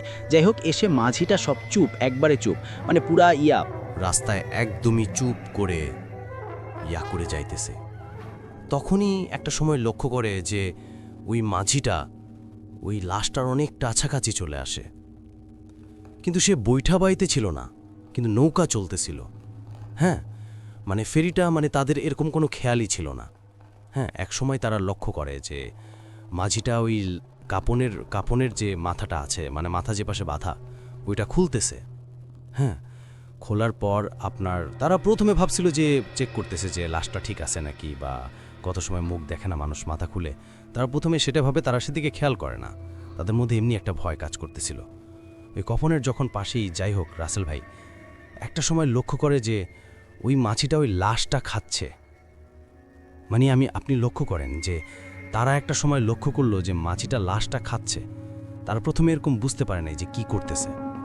তারপর একটা সময় দেখে যে মাছিটা লাশটা খাচ্ছে এবং উনি মনে করেন যে তারা এটা মানে প্রথমে তো আবছা অন্ধকারে সেটা লক্ষ্য করে, তারা তার দিকে লাইট মারে না। হ্যাঁ, যখন এটা আন্দাজ করার পর তারা লাইট মারে মাছিটার দিকে। আপনার লাইট মারার পর মনে করেন যে রাসেল ভাই যে জিনিস দেখে এটা তো কখনোই তাদের কল্পনারও বাইরে ছিল। যাই হোক, তারা দেখে যে মাছিটা মনে করেন যে মুখ দিয়ে রক্ত লাল, আর তাদের মুখের আপনাদের যে দাঁতের দুই সাইডে দুইটা দাঁত আছে, মানে চোক্কা দাঁত আমরা যেটাকে বলি, সেই দুইটা দাঁত দিয়ে সে মাংস ছিঁড়ে ছিঁড়ে খাচ্ছে। খাওয়ার পর মনে করেন যে তার চোখের মণিটা স্বাভাবিকভাবেই ছিল না, তার কোনো চোখই ছিল না, চোখটা অন্ধকার ছিল তাদের লাইটের আলোতে, যেটা ব্যাখ্যা। তারপরে মনে করেন যে এটা দেখার পর তারা সেখান থেকেই লাভ দিয়ে মানে জীবন মরণ বাঁচার জন্য তারা কেমনে যে সেখান থেকে বেঁচে একটা হাটের মধ্যে যায় পৌঁছায়। যাই হোক, রাসেল ভাই কোনো একটা পারে যে হয়তোবা তারা অজ্ঞান হয়ে পড়ে থাকার পর একটা সকালে আমাদের পাশের এলাকার একটা মাঝি তাদেরকে উদ্ধার করে মানে তাদেরকে দেখতে পায়, এবং ও দেখতে পরপর চিনে যায় মানে কোন মাঝি দেখতে পায় যে ওই মাঝিটাই, মানে সেটা আপনি বলতে পারেন যে তারা রাত্রে যে মাঝিটার নৌকায় ছিল সেই মাঝিটার রূপেই হয়তোবা এই দুষ্টু জিন বা যেটাই বলি পিশাচ সেটা এসছিল। ওই মাঝিটা তাদেরকে অবশ্যই চেনে, কারণ প্রতিনিয়তই তারা তার মানে ফেরিতেই বার হয়। যাই হোক, রাসেল ভাই তারপরে তারা তাকে নিয়ে তাদের বাসায় পৌঁছে দেওয়ার পর কি হয় রাসেল ভাই, তারা একদিন পর তাদের জ্ঞান ফেরে। তাদের জ্ঞান সবাই ভাবছিল যে তারা হয়তোবা মারা গেছে। হ্যাঁ, রাসেল ভাই অনেক শোক কান্না শুরু হয়ে যায়। আমিও তখন এই ঘটনাটা শুনে আমিও তখন বাসায় যাই, তাদের দেখতে যাই। রাসেল ভাই ওই চাচাতো ভাই 2 দিন পর জ্ঞান ফেরে। তার জ্ঞান ফেরার পর সে প্রায় 1 সপ্তাহ কথা বলতে পারে না, জাস্ট তাকিয়ে আঁকে, এরকম একটা অবস্থায় আত্মশোকায়। যাই হোক, একসময় যখন তারা পুরোপুরি জ্ঞান ফেরে সুস্থ হওয়ার পর তাদের কাছ থেকে ঘটনাটা শোনায়। ঘটনাটা বলার পর তারা ওই মাঝিকে ডাকে। তাদের বাসার লোক ঘটনাটা তারা বিশ্বাস করে, কারণ ওই যে ভিটাটার কথা বললাম না, আসলে ওই ভিটায় অনেকেই এর আগে অনেক কিছুই দেখছে, অনেক ঘটনা আছে ওটাই। ভিটাটাকে ঘিরে আপনি খেয়াল করলো, আপনি ওই ভিটাটা আপনার 200-300 বছর আগের ভিটা, আপনার বাপ দাদা তারও দাদার থেকে ওই ভিটাটার অনেক ঘটনা রয়ে আসছে। ওই ভিটাটার যে কাজগুলো আছে সেটা কখনো কাটারও সাহস পায় না, বা সেই ভিটায় যে কেউ বসবাস করবে এটাই কারণ ওই ভিটার মালিক এখনও বেঁচে নাই। ওই ভিটা দখল নেয়ারও কারোর কখনো চিন্তা আসে না। যাই হোক, রাসেল ভাই তখন আমার ওই চাচাতো ভাইয়ের যে আত্মীয় স্বজনরা ওই মাঝিকে ডাকে। একদিন ডাকার পর বলে যে তুমি যে উদ্ধার করার পর ওই রাত্রে যে ঘটনাটা যে শোনে যে ওই মাঝিই ছিল। পরে বলে যে না, আমি তো সেদিন আমার বোনের বাড়ি গেছিলাম, মানে ওই মাঝিটা নাকি ফেরি রেখে ওর বোনের বাড়ি গেছিল। বোনের বাড়ি যাওয়ার আগে ওর যে ওই ছোট ভাইরে ফেরির দায়িত্ব দিয়ে গেছিল। ফেরির দায়িত্ব দিয়ে যাওয়ার পর আপনার মনে করেন যে ওই ছোট ভাই তো 10টার আগেই বাসায় চলে যায়। ফেরি তারপরেই মনে করেন যে এই ঘটনাটা ঘটে ওনাদের সাথে। রাসেল ভাই তারপরে তাকে হুজুর দেখানো হয়, হুজুর দেখিয়ে পানি পড়া, ওর যত রকমের চিকিৎসা আছে সব করানো হয়। তারপরেও তাদের ভয় কাটে না, ধরা যায়। তারপরে মনে করেন যে হুজুরের বৈশিষ্ট্য মতে যে ওই ভিটার মধ্যে কিছু দুষ্টু জিন থাকতো। দুষ্টু জিনগুলো ওদের উপর মানে নজর রাখছিল, তাদের কোনোই দোষ ছিল না। তাদের ইচ্ছা ছিল যে তাদের ভয় দেখাবে, অনেক মারাত্মক একটা ভয়। যেহেতু তারা সবসময় 3 জন থাকতো, 3 জন থাকার কারণে সেই সুযোগটা সে পাইতো না। সেদিন সুযোগটা পায় কারণ সেদিন ওই মাঝিটাও ছিল না। তারপরে তাদের মধ্যে মাত্র 2 জন ছিল, যার কারণে অনেক বড় একটা সুযোগ পায়। সুযোগ পাওয়ার পরে আপনার মনে করেন যে তাদেরকে এইভাবে অনেক মারাত্মকভাবে ভয় দেখায়। যাই হোক, রাসেল ভাই এটাই ছিল ঘটনা। এখন কথা না বাড়িয়ে সরাসরি চলে যেতে চাই পরবর্তী ঘটনায়। যেভাবে লেখা আছে আমি সেভাবে শুরু করছি। আসসালামু আলাইকুম রাসেল ভাই। স্টুডিওতে এসে শেয়ার করা সম্ভব না বলে আমি চাই আপনি আমার ঘটনাটা পড়ে শুনেন। আমার বয়স তখন 22 বছর। আমি বর্তমানে গ্র্যাজুয়েশন করছি, ফার্স্ট ইয়ারে পড়ছি রাজশাহী সরকারি কামরুজ্জামান ডিগ্রি কলেজ। বড় ফ্যান আমি। যেখানে ভূতের ভয় সেখানেই ভূত এফএম শুরু হয় বলে আমি মনে করতাম। আর যখন ভূত এফএমের অথা উঠত তখন ভেসে আসা সেই রাত 11:59 বলা মানুষটাই আপনি রাসেল ভাই। এখন অনেক মিস করি আপনাকে, মিস করি সেই সময়টাকে যখন শুনলাম শোটা বন্ধ হয়ে গেল। মনে মনে অনেক কষ্ট পেয়েছিলাম। যাই হোক, আমি আনন্দিত যে আপনি আপনার নতুন শো শুরু করেছেন, আবার সেই চেনা মানুষটার গলায়। ভয় শোনার ভাষা আলাদা হোক না, নতুন শো, কিন্তু মানুষটা তো সেই আছে। আমাদের সবার প্রিয় রাসেল ভাই। আমি জিজ্ঞাসা করব না আপনি কেমন আছেন, কারণ আমি জানি আপনি সব সময় ভালোর দলেই আছেন। তো আমার এতদিনের সেই স্বপ্ন, ভূত এফএম থেকে শুরু করে আজ ভূতfm.com-এ একটা ঘটনা পাঠাবার। সত্যি বলতে আমার ঘটনা শুনতে অনেক ভালো লাগে। যদি ঘটনা পাঠাই, সবাই কি বলবে না বলবে, ঘটনা সিলেক্ট হবে কি হবে না, আমি লেখালেখি করি না বলে এতদিন ঘটনা পাঠানো হয়নি। তবে আজ একটা ঘটনা কালেক্ট করে নিয়ে এসেছি। ঘটনাটি সত্যি 100%, সে বিষয়ে কোনো সন্দেহ নেই। আমার নাম মোহাম্মদ ইমন চৌধুরী বনি। ঠিকানা রাজশাহী জেলার হেতেমখা এলাকায় আমি বাস করি। ঘটনাটি আমার না, আমার বন্ধুর মায়ের সাথে ঘটে যাওয়া একটা ঘটনা। তাই আমি আমার মায়ের মতো করে বলার চেষ্টা করছি। যদি ভুল ভ্রান্তে হয়ে থাকে, ক্ষমা সুন্দর দৃষ্টিতে দেখবেন। লেখালেখির কোনো অভিজ্ঞতা নাই, অগোছালো লেখা, একটু পরেই বুঝতে পারবেন। ঘটনাটি রাজশাহী ছেড়ে চাঁপাইনবাবগঞ্জ জেলার কোনো এক গ্রামের ঘটনা। সঙ্গত কারণে গ্রামের নামটা বলছি না। সময়টা 1985। আমার আম্মুর বয়স তখন 14-15 হবে। বলে রাখা ভালো, আমার আম্মু আম কুড়াতে অনেক পছন্দ করত। আমার আম্মুর অতি পরিচিত বান্ধবী ছিল। বলতে গেলে আমার আম্মা সব জায়গায় ওঠা বসা থেকে শুরু করে সেই আর কি, মানে এক কথায় ছোটবেলার বান্ধবী। তার নাম ছিল লাইলি। ঘটনাটা মূলত লাইলিকে নিয়ে। রাসেল ভাই, এই সময়টা ছিল বৈশাখের সময়। গ্রামে কিন্তু এই সময়ে অনেক মজা লেগেই থাকে। ঝড়ের সময় ছোট ছেলেমেয়েরা অনেক শখ করে আম কোড়ায়। আমি সরাসরি ঘটনার দিকে চলে যাই। যেহেতু বলেছিলাম লাইলি আম্মুর সঙ্গী ছিলেন, আম্মুর মতোই আম কুড়াতে অনেক পারদর্শী ছিলেন। উনি সবার আগে আম কুড়াতে যেতেন। এই ব্যাপারে আম্মু মানতে পারত না বটে, কিন্তু এটা নিয়ে তাদের মধ্যে দ্বন্দ্ব লেগেই থাকত। হিংসিত ছিলই। বলে রাখা ভালো যে আম বাগানে আম্মু আর আম্মুর লাইলি, সেই বান্ধবী, আম কুড়াতে যেত।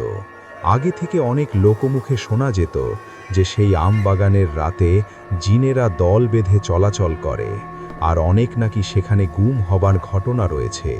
অনেকেই গুম হয়ে যেত, তারপরে হুদিশ মিলত না। আম্মুরা এ সমস্ত বিশ্বাস তো দূরের কথা, এগুলো নিয়ে ভাবতেও না, ভয়ও পেত না, যেহেতু ছোট বয়সের মজাটাই আলাদা। এবং লাইলি আম্মুর মধ্যে আম কোড়ানো নিয়ে অনেক রেশারেশি। এক রাতের ঘটনা।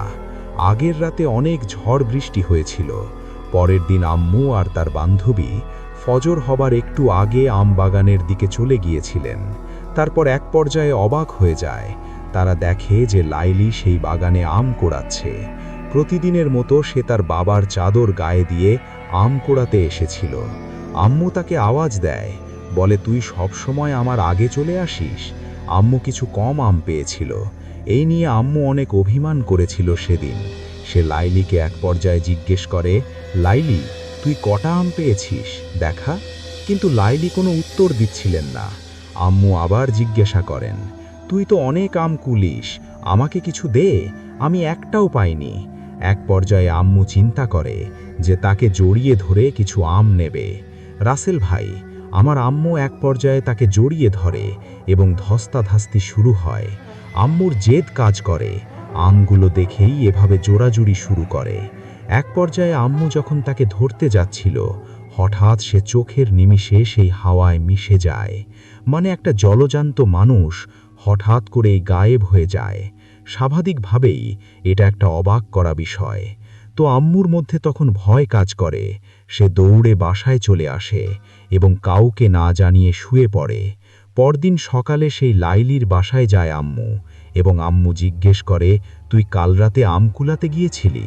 সে বলে শারীরিকভাবে সে অসুস্থ, সেজন্যে সে আম কুলাতে যেতে পারেনি। এরপর আম্মুর অস্বাভাবিক জ্বর আসে। ধীরে ধীরে অসুস্থতা বাড়তে থাকে এবং বাড়িতে আমার নানা নানি সবাই আম্মুকে নিয়ে বেশ চিন্তিত হয়ে পড়ে। তারপর নানাদারা সব কিছু তার কাছ থেকে শুনে একটা পর্যায়ে এবং কবিরাজ নিয়ে আসে। এলাকায় তাকে কুজো কবিরাজ বলে সবাই চেনে এবং তাকেই নিয়ে আসা হয়। সমস্ত ঘটনা তাকে জানানো হয়। কবিরাজ কাছে এসে আম্মুকে অনেক কিছুই বলেন এবং তার অসুস্থতার কারণ, কেন এরকম হয়েছে, এ সমস্ত জিজ্ঞাসা করতেই তিনি নিশ্চুপ হয়ে যান এবং বিস্তারিতভাবে কবিরাজ একসময় জানান তার জিন হাজির করার মাধ্যমে। এবং বউ একা ভালো, আম্মুর শরীরে প্রচুর জ্বর ছিল, ঠিকমতো আম্মু খেতে পারছিল না, কথাও বলতে পারছিল না। এরপর কবিরাজ তার জিন দ্বারা জানতে পারে যে আম্মু যখন তার প্রিয় বান্ধবী লাইলি ভেবে তার সাথে জোড়াজুড়ি করছিল, ধস্তাধস্তি করছিল, সেটি আর কেউ না, সে ছিল একটি জিন। এবং জিনটা তাকে যত এড়িয়ে যাচ্ছিল ততই আম্মু জিনটাকে জোরে চেপে ধরতে যাচ্ছিল। তাতেই এক পর্যায়ে জিনটা বিরক্ত হয়ে চলে যায়। এরপর আম্মু দৌড়ে বাসায় ফেরার সময় সেই জিনের সাথে চলাচল করা কিছু জিন আম্মুর পিছু নিয়েছিল। যেহেতু ফজরের আজান দিয়ে দেয় এবং তারা কোনো ক্ষতি করতে পারে না, তারা আম্মুর শরীরে প্রবেশ করে এবং আম্মু এত অসুস্থ হয়ে পড়ে। রিচুয়াল দ্বারা সেই জিনগুলোকে হাজির করা হয়। যখন কবিরাজ আম্মুর দেহে থাকা জিনগুলোকে হাজির করে, তখন নানি বাসার সবাই দেখতে পায় এক অস্বাভাবিক চিত্র। যেহেতু আগেই বলেছিলাম আম্মু কথা বলতে পারছিল না, কিন্তু তার চোখ লাল হয়ে যায় এবং এক পর্যায়ে ভিন্ন ভিন্ন গলায়, যেমন ছেলে মেয়ে, কখনো এক এক রকম গলায় সে কথা বলতে শুরু করে এবং তাদেরকে বলে আম্মুকে ছেড়ে দেওয়ার জন্য। কবিরাজ আবার একটা সুযোগ দেন জিনগুলো আম্মুকে ছেড়ে যাওয়ার জন্য বা ত্যাগ করার জন্য। কিছুতেই যখন লাভ হচ্ছিল, তখন কবিরাজ জানতে পারে যে আমাদের ঘরে একটা জান দিতে হবে। আমরা কারণ জানতে চাইলে কবিরাজ জানান যে এদিকে যখন ঝাড়ফুঁক চলছে তখন জিনদের দিক থেকেও তারা প্রতিরোধ করছে, যার কারণে কাজ হচ্ছিল না। এবং আম্মুর কাছে নাকি মোট 6টা জিন আছে। কবিরাজ বলে 4টে মুসলিম, 2টো হিন্দু, যার মধ্যে 5 জন পুরুষ এবং 1 জন মহিলা, এবং তারা আম্মুকে তাদের রাজ্যে নিয়ে যেতে চায়। আম্মু নাকি অনেক সাহসী এবং শক্তিশালী, যার জন্য সেখানে নিয়ে আম্মুকে দিয়ে তারা তাদের খেদমতে রাখতে চায়। আরও বলে আমি তাদেরকে বিভিন্নভাবে রাজি করানোর চেষ্টা করেছি, কিন্তু তারা কোনোভাবেই রাজি হচ্ছে না। এই বলে কবিরাজ চলে যায়। নানা চিন্তায় পড়ে যায়। পুরো এলাকায় খবর ছড়িয়ে পড়ে। কিভাবে কিছুই ভেবে পাচ্ছে না কেউ। রীতিমতো সুস্থ হচ্ছিল, আবার অসুস্থ হচ্ছিল, এরকম একটা অবস্থা। একদিন সকালবেলা বাসায় আমার আম্মুর দূরের এক বান্ধবীর আগমন হয়। বলে রাখি, আম্মুর 3 বান্ধবী ছিল, লাইলি, তিশা এবং আম্মু। ছোটবেলা থেকেই তারা এক গ্রামে মানুষ। তিশা যে ছিল, তার পড়াশোনার জন্য গ্রাম ছেড়ে চলে যেতে হয়েছিল। সঙ্গত কারণে আমি সেই জায়গার নাম বলছি না যে কোথায় তিশা ছিলেন। তিশা কিন্তু আম্মুর রোজ খোঁজ খবর রাখতেন এবং তাদেরকে সব কিছু খুলে বলে। তখন দিশা আন্টি আম্মুর এবং আব্বুর দূরের এক হুজুরের কাছে খবর নেন এবং অনেক বড় পীর তিনি, এবং তিনি সেই অঞ্চলে একটা দরগায় থাকেন। সেই দুষ্টু জিন পরীর আসর থেকে মানুষকে দিয়ে ছাড়াতে পারেন, এবং নানাদেরকে এই ব্যাপারে দিশা সব কিছুই জানান এবং সেই শিব পীরের কথা বলতে থাকেন। সেই পীর 4 দিন পরে আসবেন এবং তাকে নিয়ে আসার ব্যবস্থা করা হবে। এর মধ্যে 2 দিনের দিন সকালবেলা আম্মুকে হঠাৎ বাসায় পাওয়া যাচ্ছে না। গ্রামের সবাই মিলে খোঁজাখুঁজি করার পর আম্মুকে যখন পাওয়া যাচ্ছিল না, পরে এলাকার একজন খবর দেয় আম বাগানে কোনো এক আম গাছের নিচে বসে আম্মু নাকি আম খাচ্ছিল। নানুরা সবাই মিলে গিয়ে দেখে সেই দৃশ্য, গাছের নিচে বসে আম খাচ্ছে। এরপরে আম্মুকে সবাই নানুদের বাসায় নিয়ে আসে। সবার ভাষ্যমতে আম্মুকে নাকি আনাই যাচ্ছিল না, 4-5 জন মিলে। এভাবে নানুরা দোয়া দুরুদ যা কিছু জানত সব কিছু পড়ে যায় এবং আম্মু একটা পর্যায়ে স্বাভাবিক হয় এবং সবাই ঘুমিয়ে পড়ে। তারপরে আম্মুকে প্রশ্ন করা হয়, কি হয়েছিল, কোথায় গিয়েছিলে? যখন ঘুম থেকে ওঠার পরে জিজ্ঞেস করা হয়, আম্মু শুধুমাত্র একটা কথাই বলতে পারে যে লাইলি অর্থাৎ তার বান্ধবী আম কুড়াবে বলে নাকি তাকে ডেকে নিয়ে গেছে। এরপর নানারা ঠিক করে বাসায় তালা বন্ধ করে রাখবে। আম্মুকে কোনো এক রুমে তাকে বন্দি করে রাখা হয় এবং কুচপীর কিছু জিনকে রেখেছিল আমাদের বাসার চারপাশে পাহারা দেবার জন্য। নানারা যখন রাতে কোনো সময় বাইরে যেত, তখন দেখতে পেত আগুনের গোলা আমাদের বাসার চারপাশে ঘোরাফেরা করছে। আসল ঘটনা এখান থেকে শুরু। আমি আমার আম্মুর মুখে শুনেছি, রীতিমতো অবাক হয়েছি। এবং ফজরের সময় নানুর ভাষ্যে 4টায় সেই হুজুর পীরকে নিয়ে দিশার আব্বু হাজির হন। আমরা সবাই তাকে বসতে দেই। পীর সাহেব প্রথমে আমার আম্মুকে ডেকে আনতে বলেন। এক পর্যায়ে তিনি নানুদের উঠোনে একটি গোল বৃত্ত আঁকেন এবং তিনি বৃত্তের মধ্যে তার সমস্ত সরঞ্জাম রাখেন। তার মধ্যে ছিল একটি পানি ভর্তি কাঁসার গ্লাস, তার মধ্যে একটি দামার কয়েন রাখা হয়েছিল। একটা অবাক করা বিষয় হলো, সামনে নানুরা সবাই দেখতে পায় পানি ভর্তি গ্লাস, যেখানে কয়েন ভাসমান, ডুবছিল না, ভেসেই ছিল, এবং সেই একটা মাঝামাঝি অবস্থানে এক সময় সেই কয়েনটি চলে আসে। আম্মুকে আনা হয়। যথারীতি সেই হুজুর এবং আম্মু দুজনে বৃত্তের মধ্যে অবস্থান করে। এবার হুজুর সেই জিনগুলোকে আম্মুর দেহে হাজির করায় এবং কিছু পানি আম্মুর গায়ে ছিটিয়ে দেয়। তারপর আম্মু সেই আগের মতো লাল চোখ হয়ে আসে তার, এবং আম্মু কখনো পুরুষ কখনো নারী মিশ্রিত কণ্ঠে কথা বলতে শুরু করে। হুজুর অর্থাৎ পীর সাহেব সেই জিনগুলোকে বলে এই পানিতে থাকা তামার কয়েনটা ধরে তুলতে, কিন্তু জিনগুলো কিছুতেই রাজি হচ্ছিল না। পরে হুজুর তার কাছে থাকা কিছু পানি দ্বারা আমার আম্মুর শরীরে ছিটিয়ে দেয় এবং পরে আম্মুর চোখ আবারও লাল হয়ে যায় এবং সেই বৃত্তের মধ্যে যা হবার হচ্ছিল। এভাবে হুজুর পীর চেষ্টা চালিয়ে যেতে থাকেন।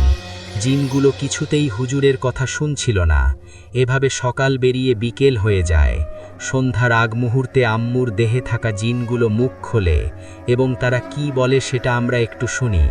আমি আগেই বলেছিলাম 6টি জিন ছিল এবং তার মধ্যে একটি মেয়ে জিন ছিল। মেয়ের গলায় বলে, সেই মেয়েটি বলে যে আমি তাকে দেখে শুনে রেখেছি 2 মাস থেকে, আমরা তাকে খুব ভালোবাসি, পছন্দ করি। আমার 5 ছেলের মধ্যে বড় ছেলের সাথে তার বিয়ে দিতে চাই। আমি আমার বড় ছেলের জন্য তাকে পছন্দ করেছি। আপনি এই মেয়ে আমাদের হাতে তুলে দিন, আমি তাকে আমার রাজ্যে নিয়ে সুখে শান্তিতে রাখব। পরে বড় ছেলের পছন্দ হয় এবং আমি আমার মত বদলাই। আমি তাকে আমাদের রাজ্যের কবিরাজ বানাবো এবং খেদমত করার জন্য, কিন্তু আমার বড় ছেলের পছন্দ না হয় আমি সিদ্ধান্ত পরিবর্তন করেছি। এরপরে কুচো পীর বলে, আমি ওকে তোদের হাতে তুলে দেব না। একটা কুমারী মেয়ে, বিয়ের বয়স হয়েছে এবং বাবা মা তাকে নিয়ে কত স্বপ্ন দেখছে। এই অবস্থায় একটি মেয়েকে তুই যেতে পারবি না। হুজুরকে তারা বোঝানোর চেষ্টা করে, হুজুরও বোঝায়। মেয়ে জিন একটা পর্যায়ে বলে, ঠিক আছে, যেহেতু আমার কোনো মেয়ে নেই, 4টেই ছেলে, তাই মায়ের দিকে তাকিয়ে আমি এই মেয়েকে ছেড়ে দিচ্ছি। তবে যেহেতু ওর উপরে আমার অনেক মায়া জন্মে গেছে, আমি তার কাছে আসব না, কিন্তু দূর থেকে আমি তার খেয়াল রাখব নিজের মেয়ের মতো করে। এরপর অস্বাভাবিকভাবে আম্মু মাটিতে লুটিয়ে পড়ে। পরে নানুরা হুজুরের পরামর্শে তাকে ঘিরে নিয়ে যায়। কিছু ঝাড়ফুঁক তাবিজ দিয়ে তাকে পুড়িয়ে রাখা হয় এবং অবাক করা বিষয় হলো, সেই পাত্রে থাকা তামার কয়েনটা পানিতে ডুবে যায়। যেই কয়েন ভেসে থেকেছিল সেটা ডুবে গিয়ে এটাই প্রমাণ করে যে বিপদ কেটে গেছে। আজ 37টা বছর গেছে। আমার বন্ধু, সে নাকি এখনও আমার আম্মুকে একা একা কারো সাথে কথা বলতে দেখে। সে জিজ্ঞেস করে, আম্মু কার সাথে কথা বলছো? আম্মু কোনো উত্তর দেয় না। লেগেছে? যদি ভালো লাগে অবশ্যই শেয়ার করবেন। Thank you very much. আমরা যাচ্ছি আশিক ইকবালের ঘটনায়, এবং আশিক ইকবাল আমাদেরকে আজকে এই ছোট্ট অডিও ক্লিপটি পাঠিয়েছেন। চলুন শুনে আসি। আসসালামু আলাইকুম রাসুল ভাই, আমি মোহাম্মদ আশিক ইকবাল চঞ্চল বলছি সাতক্ষীরা থেকে। আমি বলে রাখা ভালো, আমি ভূত.com-এর অনেক বড় একজন ফ্যান। 2015 থেকে আমি আপনাকে শুনছি। ঘটনা পাঠাতে যাই, কিন্তু পাঠানোর মতো ঘটনা ছিল না বলে আমি এতদিন কোনো ঘটনা পাঠাতে পারিনি। আমি একজন ডিপ্লোমা স্টুডেন্ট, আমার পক্ষে স্টুডিওতে আসা সম্ভব না এবং লিখেও ঘটনা পাঠানো সম্ভব না, কারণ পড়াশোনা নিয়েই বেশিরভাগ সময় ব্যস্ত থাকি। তাই হচ্ছে অডিও ক্লিপের মাধ্যমে পাঠালাম। আমার ঘটনাটা ভালো লাগলে পড়ে শোনার অনুরোধ রইল। ঘটনাটা আমার বড় মামাকে নিয়ে। ঘটনাটা যে সময় ঘটে, সময়টা ছিল 1998 সালের বর্ষাকালে যে কোনো একটা সময়। ঘটনাটা আমি আমার মা, আমার নানা ও নানির কাছ থেকে শুনেছি। বলে রাখা হলো, আমার আম্মু ছিল আমার নানা নানির সন্তান। ঘটনাটা যেদিন ঘটে সেদিন রাতে আমার নানা, নানি, আমার বড় মামা, আমার আম্মু, আমার ছোট মামা, এনারা সবাই রাত্রে ঘুমাচ্ছিলেন। আমার নানি আর আমার আম্মু ঘুমাচ্ছিলেন এক ঘরে, আর হচ্ছে বড় মামা, ছোট মামা আর আমার নানা ঘুমাচ্ছিল আরেক ঘরে। হঠাৎ করে রাতের কিছুটা সময় মানে মধ্যরাত হওয়ার পরে দেখা যায় যে আমার নানাই বুঝতে পারে যে নানার পাশে বড় মামা নেই। সে সময় নানা ঘুম থেকে উঠে সবাইকে ডাকাডাকি করার পরে বড় মামাকে কোথাও খুঁজে পাওয়া যাচ্ছে না।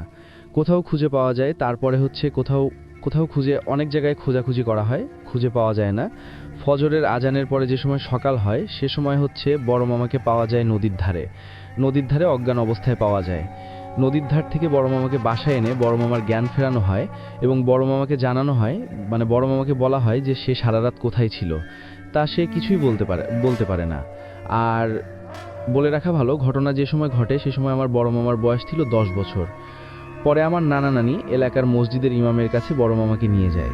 এবার ইমাম সাহেব আমার মামাকে দেখে বলেন যে এর উপরে খারাপ কিছু একটা আসর করেছে, আপনারা দয়া করে বড় একজন আলেমের ঠিকানা উনি দিয়ে দেন, সেই আলেমের কাছে যেতে। এইবার যেহেতু আমার নানা নানি যে গ্রামে থাকতেন, গ্রাম থেকে আলেমের গ্রামের দূরত্ব একটু বেশি দূরে ছিল, তাই সেদিনকার যাওয়া সম্ভব হয়নি। তার 2 দিন পরে তারা হচ্ছে আলেমের কাছে যান। তারা আলেমের কাছে যাওয়ার আগে এই 2 দিনের ভিতরে ঘটে যায় এক লোমহর্ষক ঘটনা, যার সম্মুখীন তারা কেউ, মানে যে ঘটনার সম্মুখীন মানুষ হতে চায় না, কিন্তু পরিস্থিতি বশবর্তী হয়ে যেতে হয়। সেদিন রাতে আবার সবাই একসাথে ঘুমিয়েছিল। ঘুমিয়ে থাকার পরে রাতে একটা সময় আমার বড় মামাকে আবার খুঁজে পাওয়া যায় না। অনেক খোঁজাখুঁজি করা হয়, খুঁজে মোটে পাওয়াই যায় না। তারপরে সকাল হয়, সকাল হলে ইমাম সাহেবকে আনা হয়। ইমাম সাহেব বলেন কি যে তিনি যে আলেমের ঠিকানা দিয়েছিলেন সে আলেমের সাথে যোগাযোগ করতে। তো পরপর আলেমকেও আনা হয়। আলেমকে আনলে আলেম তারা জিনের মাধ্যমে বলেন যে বড় মামাকে পরীতে আসর করেছে। পরীরা 3 বোন, তার ভিতরে ছোট বোনের আমার বড় মামাকে খুবই পছন্দ হয়েছে, তাই তারা তাদের মানে বড় মামাকে চায়। তখন আমার নানা নানি জানতে চান যে তারা তাদের সন্তান মানে বড় মামাকে কখন ফিরে পাবে। সে সময় আলেমরা জিনের মাধ্যমে জেনে বলেন যে আপাতত জেনেরা তাকে নিয়ে তাদের কাছে রাখবে না, তারা ঠিকই ফিরিয়ে দিবেন। এইবার এইভাবে হচ্ছে আপনার প্রায় 2 দিন কেটে যায়। 2 দিন কেটে যাওয়ার পরে বড় মামাকে আবার সেই অবস্থায় নদীর ধারে পাওয়া যায়। সেই সময় বড় মামা অজ্ঞান ছিল। তারপরে বড় মামার কাছে জিজ্ঞেস করা হয় যে সে কোথায় ছিল, কি বৃত্তান্ত, সে কিছুই বলতে পারে না। তারপরে আলেমের মাধ্যমে বাড়ি বন্ধ করে নেওয়া হয়। বাড়ি বন্ধ করার পরে তারা আমার নানা নানিকে স্বপ্ন দেখায় যে তারা যদি তাদের বড় সন্তানকে পরীদের কাছে না যায় তাহলে তাদের অনেক বড় ক্ষতি হয়ে যেতে পারে। এইবার আবার পুনরায় আবার হচ্ছে আলেমের কাছে যান।